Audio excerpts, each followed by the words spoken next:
జై శ్రీరామ్. ఈ పోస్ట్ చూశారు కదా, 35 మార్కులు అది ఇది అనేది అంటున్నారని పెట్టాడు.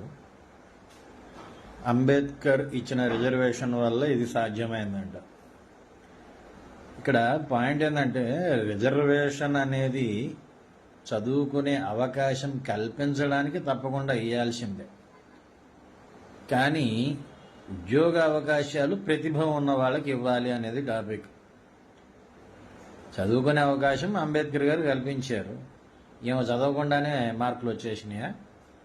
ఎవరికైనా సరే చదివితే మార్కులు వస్తాయి, చదువుకోండి బాగుపడండి అని ఎవరైనా చెప్పేది. అంతేగాని మేము 35 మార్కులతో పాస్ అవుతాం, మాకు స్క్రూలు ఉన్నట్లు బిగించడం రాకపోయినా ఉద్యోగాలు కావాలి, ఆపరేషన్లు చేయటం రాకపోయినా మేము డాక్టర్లుగా పనిచేసి 4-5 సంపుతాం, ఇట్లాంటివి కాదు.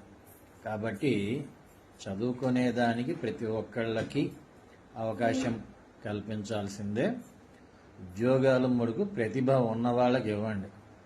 కాదు కూడదంటే ఈ 35 మార్కుల బ్యాచ్లని ఇళ్లలో కూర్చోబెట్టి మాలాంటి పనులు కట్టే వాళ్ళ జోబుల్లోంచి డబ్బులు తీసి నెల నెల వాళ్ళకి ముష్టి పడేసేయండి, సరిపోతుంది. జై శ్రీరామ్.